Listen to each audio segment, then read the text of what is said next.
بسم اللہ الرحمن الرحیم۔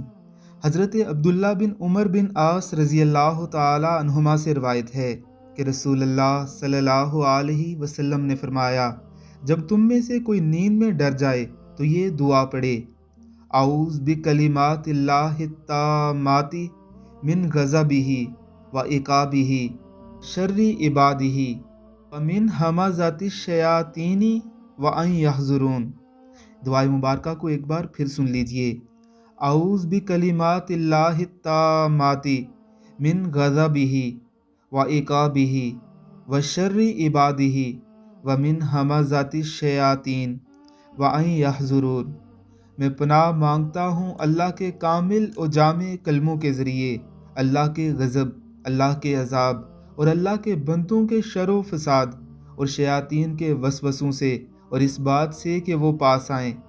یاد رکھیے کہ یہ دعا پڑھنی ہے، تعویذ نہیں بنانا۔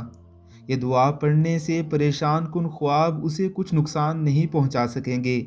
پڑھنے کی بات ہم نے اس لیے کی ہے تاکہ سب اسے یاد کر لیں، نہ کہ اسے تعویذ بنا کر گلے میں لٹکا لیں۔ عبداللہ بن عمر رضی اللہ تعالی عنہما اپنے بالغ بچوں کو یہ دعا سکھا دیتے تھے، اور جو بچے نابالغ ہوتے تھے ان کے لیے یہ دعا کاغذ پر لکھ کر ان کے گلے میں لٹکا دیتے تھے۔ یعنی اگر کوئی پڑھنے کی استطاعت نہ رکھتا ہو تو صرف اس صورت میں تعویذ بنا کر بچوں کے گلے میں لٹکائی جا سکتی ہے۔ جو پڑھ سکتا ہو اس کے لیے علماء کرام کے نزدیک ایسے تعویذ بنا کر لٹکانا اچھا نہیں ہے۔ اللہ رب العزت کی ذات ہمیں سمجھنے کی توفیق عطا فرمائے۔ آمین ثم آمین۔